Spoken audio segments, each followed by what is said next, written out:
성가대의 귀한 찬양에 감사드립니다.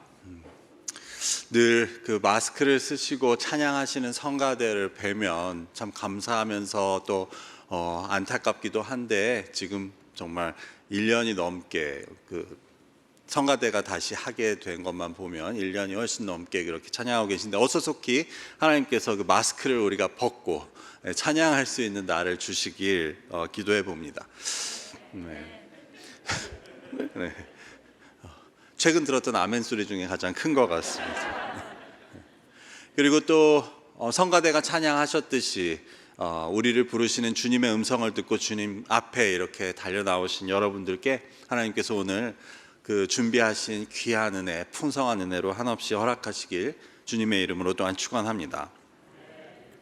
오늘 말씀은 큰 계명입니다. 이것은 우리가 본문에서 읽었듯이 어떤 율법사가 예수님께 와서 예수님에게 하신 질문으로부터 나온 제목입니다.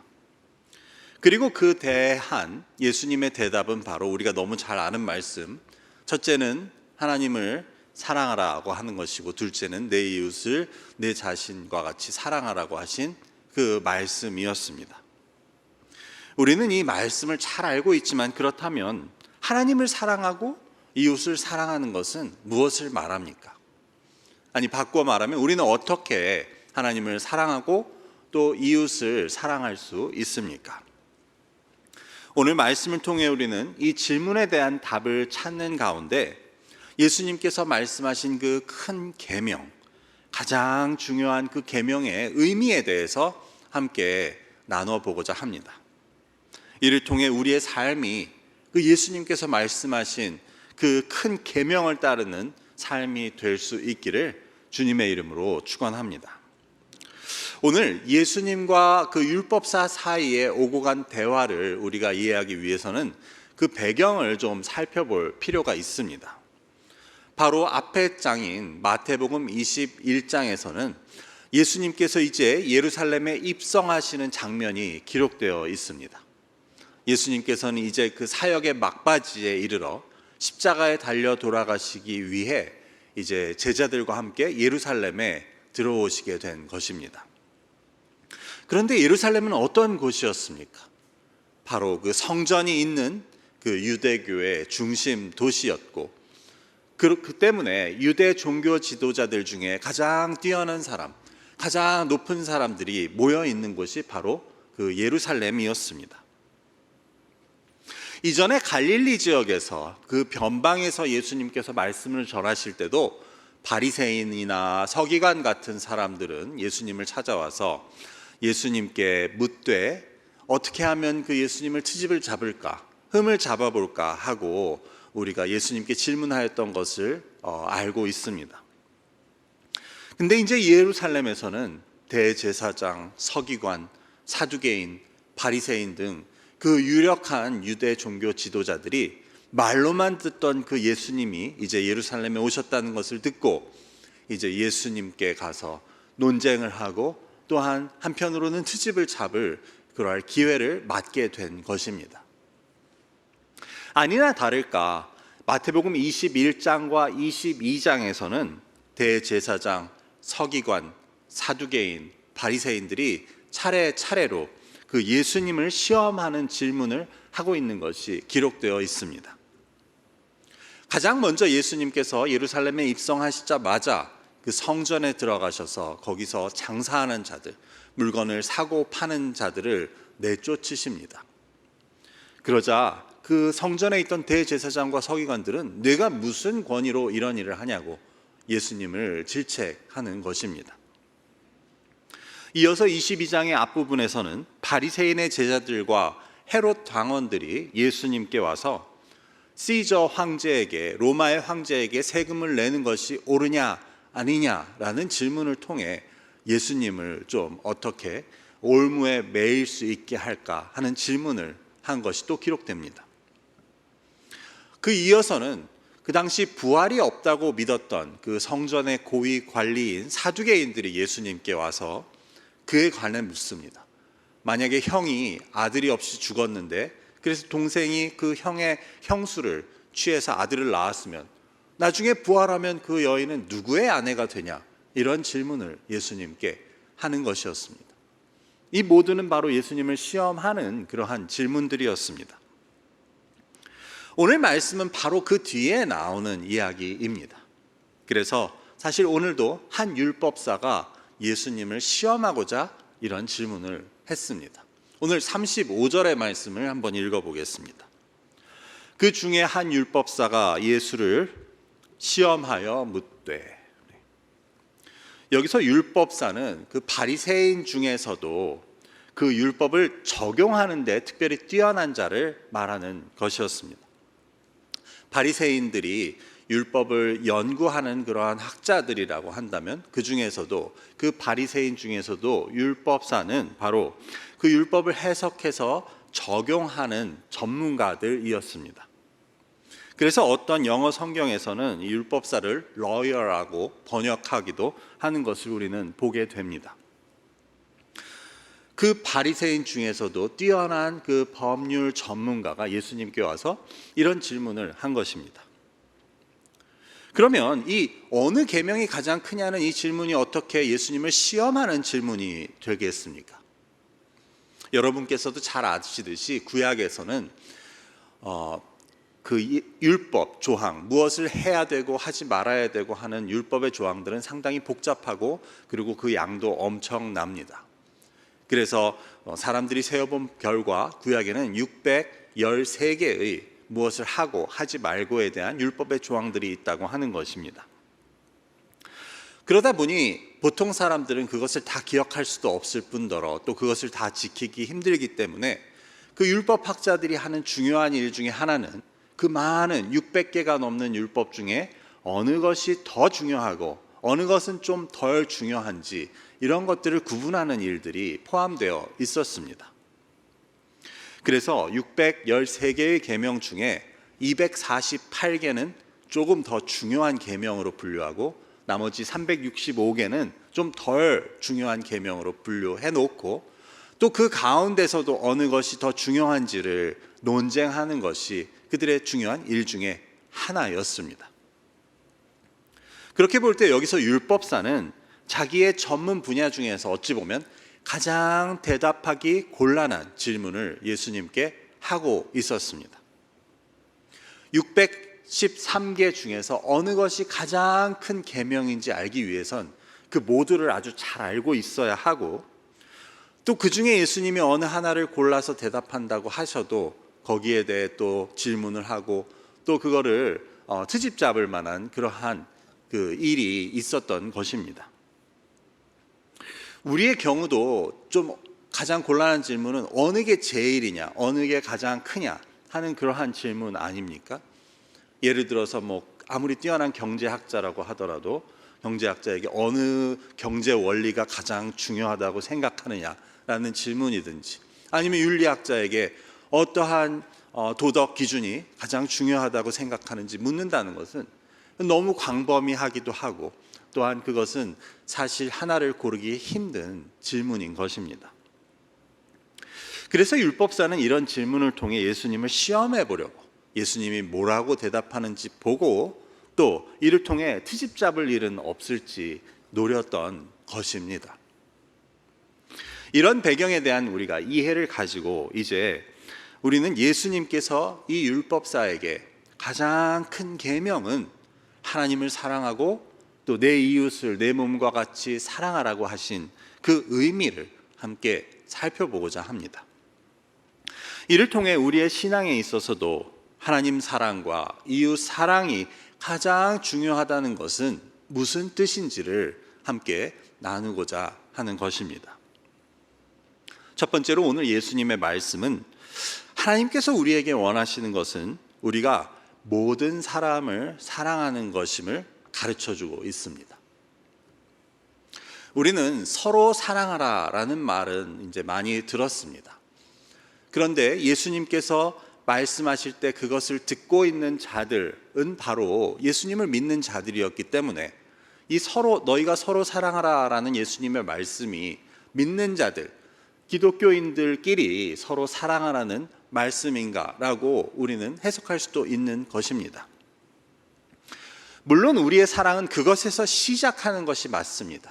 서로 믿는 사람들 사이에 교회 내에서의 사랑으로부터 시작하는 것이 맞지만 우리는 잘 알듯이 그것은 거기에 제한되는 것은 아닙니다.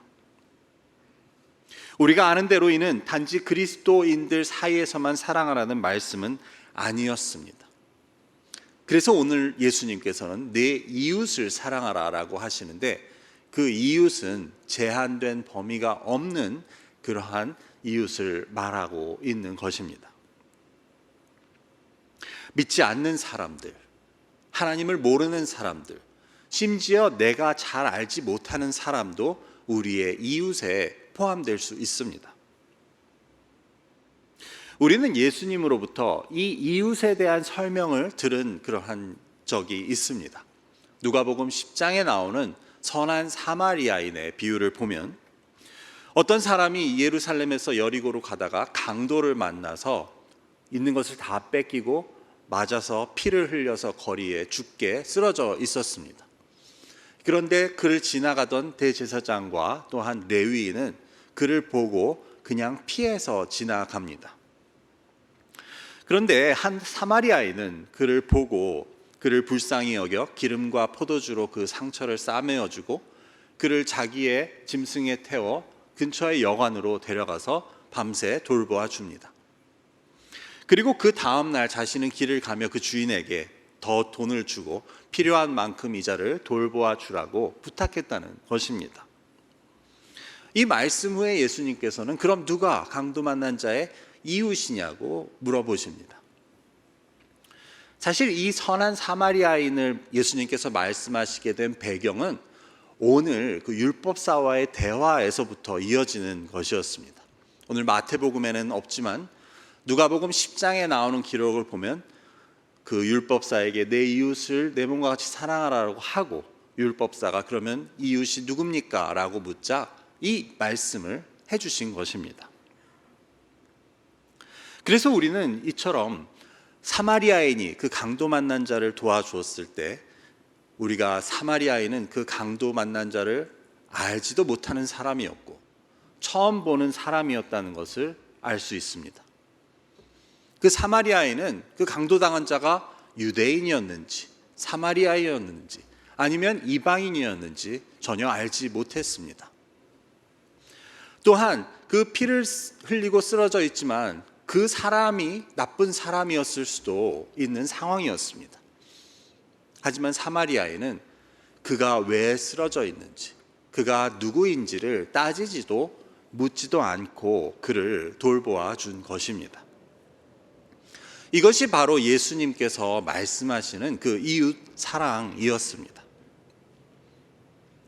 그런데 그뿐 아니라 그 이웃을 사랑하되 어떻게 사랑하냐 하면 내 자신을 사랑하듯이 하라고 예수님은 말씀하십니다. 여기서 우리는 내 자신이란 말을 내 가족이라고 바꾸어 보는 것이 더 와닿게 됩니다. 즉 네가 너의 가족을 사랑하듯이 너의 이웃도 모르는 사람도 사랑하라는 말씀입니다. 내 가족이 아픈데 모른 척할 사람이 어디 있습니까? 내 가족이 피를 흘리고 쓰러져 있는데 그냥 지나갈 사람이 어디 있습니까?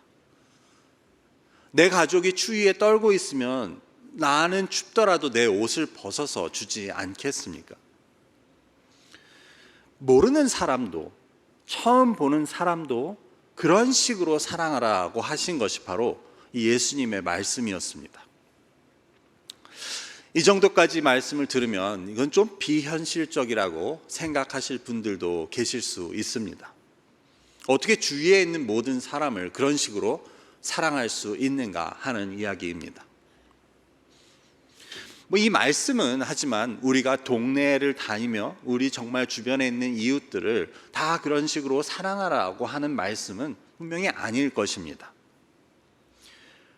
내가 살면서 만나게 되는 사람들, 내가 마주하게 되거나 혹은 내 앞에 나타나게 되는 사람들 그 모두를 사랑으로 대하라는 말씀으로 이해할 수 있습니다. 그래서 나의 직장에서 일하는 사람들을 사랑하되 그 중에서 혹 교회를 욕하는 사람들도 있을 수 있고 혹은 나를 싫어하거나 따돌리는 사람도 있을 수 있지만 그런 사람들까지도 사랑하라는 말씀입니다. 또 가까운 이웃 중에서, 가까운 친구 중에서 정말 용서하기 힘든 사람이 있다고 하더라도 그런 사람들까지도 사랑하라고 말씀하십니다. 이보다 더 힘든 것은 이 이웃에는 내 원수도 포함된다고 예수님은 말씀하십니다. 예수님은 너희 원수를 사랑하며 너를 박해하는 자, 너를 핍박하는 자를 위해 기도하라고 말씀하십니다. 예수님이 말씀하고 계시는 이웃 사랑은 바로 이런 사랑이었습니다. 분명히 이것은 불가능한 일이다라는 생각까지도 우리는 들 수 있습니다. 특별히 지금 나한테 원수 같은 사람이 떠오르는 분들은 이건 할 수 없어, 나는 그럴 수 없어 라고 말할 수도, 생각할 수도 있는 것입니다. 그렇다면 예수님께서는 왜 이런 것을 요구하고 계시는 것입니까? 왜 이 힘든 것을 우리에게 요구하십니까? 그것은 바로 그 앞에 나오는 첫 번째 계명 때문이었습니다. 즉, 너의 하나님을 마음과 목숨과 뜻을 다해 사랑하라고 하신 그 말씀, 그것에 바로 힌트가 있습니다. 여기서 목숨이란 말은 사실은 영혼이라고도 번역될 수 있는 그 프시케라는 단어인데, 그 단어는 원래 숨을 말하는 것이지만 그렇기 때문에 또한 목숨, 생명을 뜻하는 단어가 되기도 합니다. 우리가 만약에 목숨을 바쳐서, 내 생명을 바쳐서 하나님을 사랑한다고 한다면 하나님께서 말씀하시는 것 중에 우리가 못할 것이 무엇이 있겠습니까? 그러니 내가 목숨을 바쳐 하나님을 사랑한다고 하면 하나님이 시키시면 내 원수도 정말 내 목숨을 걸고 사랑할 수 있는 것입니다. 다시 말해, 내가 죽었다고 치고 원수도 사랑하게 되는 것입니다. 그러면 처음에 우리가 내 원수를 어떻게 사랑하냐고 물었던 우리가 이제는 그 첫 번째 계명에 대해서 스스로에게 물어보게 됩니다. 정말 나는 그럼 목숨을 바쳐 하나님을 사랑할 수 있는가? 하나님을 사랑하고 있는가 하는 질문입니다. 이렇게 볼 때 우리의 신앙은 좀 과격하다고까지 말할 수 있습니다. 그냥 사랑하라고 하시는 것이 아니고 목숨을 다해 생명을 걸고 사랑하라고 하시기 때문입니다. 이것이 꼭 지켜야 하는 계명이라고, 이것이 첫째 되는 계명이라고 예수님은 말씀하십니다. 여러분은 목숨을 걸고 하나님을 믿고 사랑하고 계십니까? 하나님을 믿는 자들은 그렇게 해야 한다고 예수님은 말씀하시는데 우리는 얼마나 하나님을 믿고 그 말씀을 따르고 하나님을 사랑하는 데 있어 나의 목숨, 나의 생명을 다해 하고 있는가 하는 질문을 하고 우리는 돌아보게 됩니다. 여기서 예수님의 말씀 앞에서 머뭇거리고 또 갸우뚱하고 있는 우리에게 예수님께서는 그렇게 말씀하신 이유를 알려주십니다. 그것은 바로 하나님께서 우리를 먼저 그렇게 사랑하셨기 때문입니다. 하나님께서 그 목숨을 다해 우리를 사랑하셨기 때문에 우리도 그렇게 할 수 있는 것입니다. 하나님께서는 이미 그 사랑하는 하나뿐인 아들을 우리를 사랑하신다는 이유로 죽음에 내어주신 분이었습니다. 자기 목숨을 내어주는 것보다 그 아들의 목숨을 내어주는 게 더 힘듭니다. 이를 통해 우리는 하나님께서 우리를 얼마나 사랑하시는지 알고 깨닫게 되는 것입니다. 로마서 8장 32절에서 바울은 이렇게 말합니다. 자기 아들을 아끼지 아니하시고 우리 모든 사람을 위하여 내주신 이가 어찌 그 아들과 함께 모든 것을 우리에게 주시지 아니하겠느냐. 그리고 38절과 39절에서 이렇게 말씀하십니다. 내가 확신하노니 사망이나 생명이나 천사들이나 권세자들이나 현재일이나 장래일이나 능력이나 높음이나 깊음이나 다른 어떤 피조물이라도 우리를 우리 주 예수 그리스도 안에 있는 하나님의 사랑으로부터 끊을 수 없느니라. 자기 아들을 아끼시지 않고 그 목숨을 내줄 만큼 우리를 사랑하신 하나님의 사랑을 바울은 이처럼 확신하며 증거하고 있었습니다. 그런 하나님께서 우리에게 너희도 마음을 다해, 목숨을 다해, 뜻을 다해 하나님을 사랑하라고 말씀하시는 것입니다. 그런데 우리는 그 앞에서 이것은 불가능하다고, 하나님을 믿는 거 너무 힘들다고, 꼭 그렇게 힘들게 믿어야 하냐고 하나님께 묻고 있는 모습이 아닙니까? 하나님께서는 우리에게 죽으라고 하시는 것이 아닙니다. 사랑하라고 하십니다. 하나님께서 그 아들을 내어주신 그 사랑을 우리가 깨달아 알았다고 한다면 우리도 하나님을 사랑하고 또 내가 만나는 모든 사람들을 그 하나님의 사랑으로 사랑하라고 말씀하시는 것입니다. 그렇기 때문에 그 이웃, 내가 사랑하는 그 이웃이 어떤 사람인지는 상관이 없습니다. 왜냐하면 내가 그 이웃을 보고 사랑하는 것이 아니고 바로 하나님 때문에 사랑하는 것이기 때문입니다.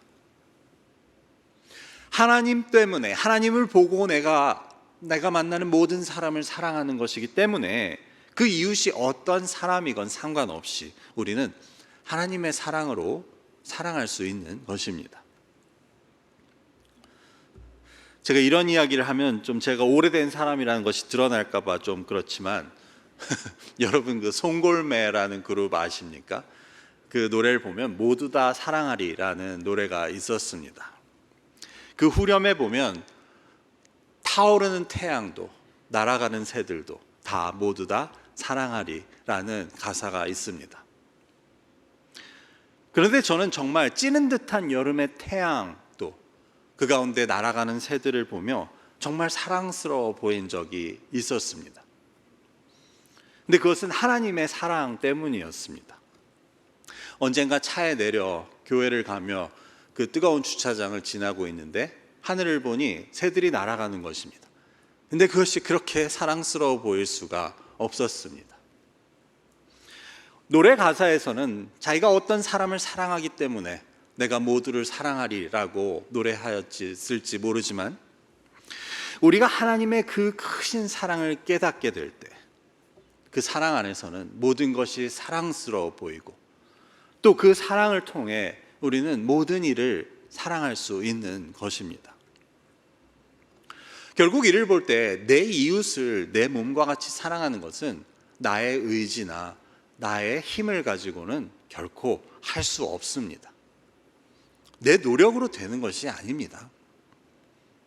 그리고 그렇게 될 수도 없습니다.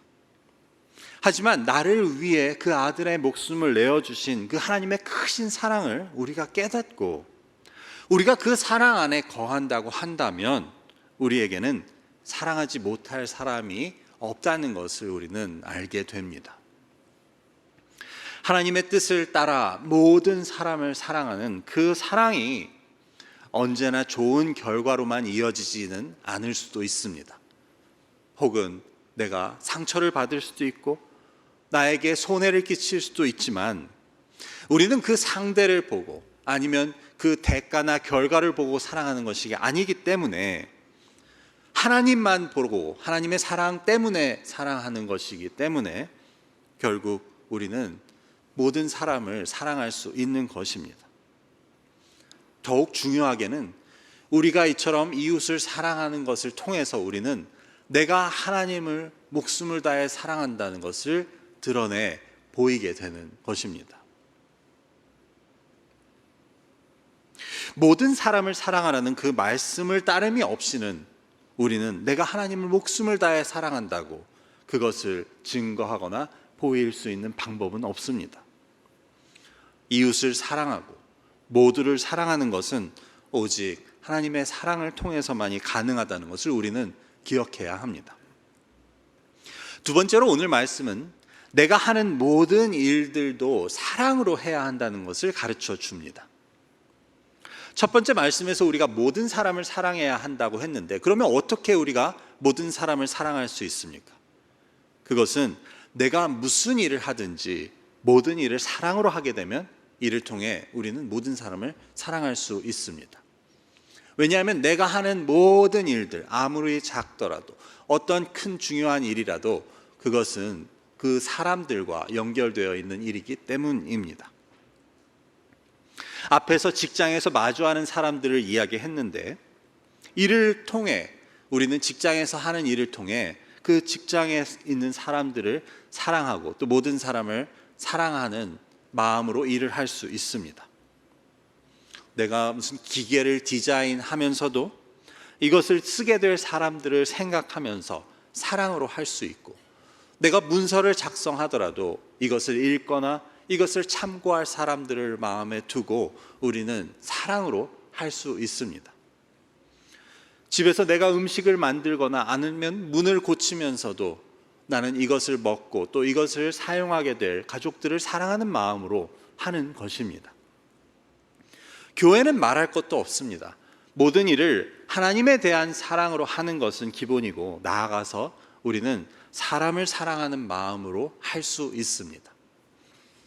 제가 설교를 준비하면서도 이것을 듣게 될 교우분들을 생각하며 사랑하는 마음으로 준비하고, 또한 주방 사역을 하면서도 이것을 먹게 될 우리 교우들을 생각하며 사랑하는 마음으로 하는 것입니다. 아이들을 가르치는 교사 선생님들도 물론이고, 오늘 귀한 찬양을 들려주신 성가대도 서로 사랑 안에서 연습하면서 또 이 은혜를 함께 나눌 그 성도들을 사랑하는 마음으로 연습하고 또 찬양하는 것입니다. 그런데 이 모든 것들을 우리가 사랑으로 할 수 있다라는 데서 그치는 것이 아니고, 사랑으로 하지 않으면 안 된다는 것을 우리는 알아야 합니다. 내가 직장에서 하는 일들, 가정에서 하는 일들, 교회에서 하는 일들, 내가 하는 모든 일들을 우리 믿는 자들은 사랑으로 하지 않으면 안 됩니다. 그 이유는 한편으로는 앞서 말씀드렸듯이 우리가 이 사랑으로 모든 하는 일들을 통해 우리가 하나님 말씀하신 모든 사람을 사랑할 수 있기 때문이고, 다른 한편으로는 사랑으로 하지 않는 모든 일들은 그 어떤 일도 하나님 앞에서 소용이 없기 때문입니다. 고린도전서 13장에서 바울은 말합니다. 내가 방언을 말해도, 정말 천사의 말과 같이 아름다운 노래로 찬양을 해도 사랑이 없으면 그냥 시끄러운 소음에 불과하다고 말합니다. 내가 나한테 있는 재산을 다 팔아서 가난한 사람들을 주고 또 내 몸을 희생에 내어준다고 하더라도 사랑이 없으면 아무것도 아니라고 말합니다. 이것은 바꾸어 말하면 하나님을 믿는 사람들은 어떠한 일을 하든지 무엇을 하든지 다 사랑으로 해야 한다는 것을 보여줍니다. 교회에서 아무리 중요한 일을 하고 아무리 오랫동안 봉사를 하고 해왔고 또 아무리 뛰어난 능력을 가졌어도 우리가 사랑 없이 한 일은 하나님께서는 알지도 못하시고 하나님 앞에서 아무 유익이 없습니다. 사람들은 인정해주고 사람들은 칭찬해 줄지 모르지만 이는 하나님 앞에선 아무 유익이 없다고 성경은 말합니다. 결국 우리가 하나님을 사랑하고 우리가 이웃을 내 몸과 같이 사랑하기 위해서는 우리가 하는 모든 일들을 사랑으로 해야 한다는 것을 알게 됩니다. 자, 이제 마지막으로 우리는 이에 기초해서 율법사가 예수님께 한 질문과 그에 대한 예수님의 대답을 다시 생각해 보게 됩니다. 자, 율법사는 예수님께 가장 큰 계명이 무엇이냐고 물었습니다. 그것은 바로 율법이 기록한 그 613개의 계명 중에, 즉 무엇을 해야 할지 무엇을 하지 말아야 할지 중에 가장 중요한 것이 무엇인지를 묻는 질문이었습니다. 그런데 거기에 대한 예수님의 대답은 네가 무엇을 하고 무엇을 안 하고 보다 더 중요한 것은 네가 무엇을 하든지 사랑으로 하는 것이 중요하다라고 대답하신 것입니다. 예수님 당시의 유대교는 바리새인과 율법 학자들이 가장 권위가 있었다고 할 수 있는데, 그것은 왜냐하면 율법에 대한 연구와 해석을 맡고 있었기 때문입니다. 그런데 그 가운데서도 가장 중요하게 그들이 여긴 것은 무엇을 하고 무엇을 하지 말고에 대한 그 율법의 조항들이었습니다. 그래서 그 율법사는 자신이 가장 중요하다고 생각하는 그 질문을 예수님께 들고 왔는데, 예수님께서는 그것에 대해서 내가 그렇게 고민하고 있는 무엇을 하고 무엇을 하지 말고 보다 더 중요한 것은 내가 하는 모든 일을 하나님에 대한 사랑과 이웃에 대한 사랑으로 하는 것이 가장 중요한 것이라고 대답하시는 것이었습니다. 이러한 예수님의 대답은 단지 예수님 시대의 유대교뿐만이 아니라 오늘날의 도덕화되어 버린 그 기독교 신앙에 대해서도 그대로 적용될 수 있는 말씀입니다. 우리의 믿음은, 기독교 신앙은 우리가 무엇을 해야 되고 무엇을 하지 말아야 되고에 대한 것이 아닙니다. 대신 우리의 믿음은 우리가 무엇을 하든지 하나님에 대한 사랑으로 또 이웃에 대한 사랑으로 해야 하는 것, 그것이 바로 우리의 믿음의 삶이라고 예수님께서는 가르쳐 주십니다. 그런데 만일 우리가 사랑이 없이 무엇을 하고 무엇을 하지 말고에만 주목한다면 그것은 도덕이나 윤리와 다름이 없고, 더 나아가서 하지 말 것과 할 것에 주목하는 것은 율법주의의 가장 중요한 특징입니다. 하나님께서 율법을 주신 그 가장 큰 목적, 그 이유는 바로 우리가 율법을 지킴을 통해서 하나님을 사랑하고 또 이웃을 사랑하면서 살아가도록 하신 것이었는데, 우리는 혹은 율법주의는 그 사랑은 빼놓고 무엇을 해야 되는지 무엇을 하지 말아야 되는지에만 주목했던 것입니다. 그렇기 때문에 우리는 사랑이 빠진 율법이 율법주의가 되고, 또한 사랑이 빠진 기독교는 도덕과 형식이 되는 것임을 기억해야 합니다. 이러한 예수님의 가르침을 바탕으로 바울은 로마서 13장 9절에서 이렇게 말합니다. 간음하지 말라, 살인하지 말라, 도둑질하지 말라, 탐내지 말라 한 것과 그 외에 다른 계명이 있을지라도 내 이웃을 내 자신과 같이 사랑하라 하신 그 말씀 가운데 다 들었느니라. 즉 이러한 계명들은 결국 내 이웃을 사랑하라는 그 뜻으로부터 나온 것이라고 바울은 이야기합니다. 갈라디아서 5장 14절의 말씀도 마찬가지입니다.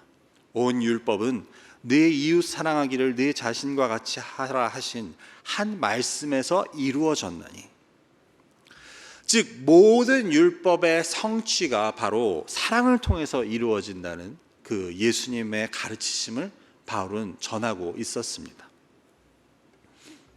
결국 사랑이 전부라고 할 수 있습니다. 우리의 믿음은 사랑이 전부입니다. 왜냐하면 하나님 그분 자체가 바로 사랑이시기 때문입니다. 요한 1서 4장 8절의 말씀을 읽어보겠습니다. 사랑하지 아니하는 자는 하나님을 알지 못하나니 이는 하나님은 사랑이심이니라.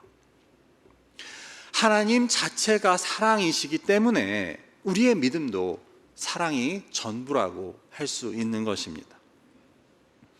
그렇게 보았을 때 앞에서 제가 사랑이 빠진 율법이 율법주의가 되고 사랑이 빠진 기독교는 도덕과 형식이 된다고 했는데, 그 이유는 사랑이 빠졌다는 것은 바꾸어 말하면 하나님이 빠진 것이 되기 때문입니다. 그래서 사랑 없이 하는 일은 하나님과 상관이 없고, 사랑하지 않는 자는 하나님을 모르는 자들이라고 말할 수 있는 것입니다.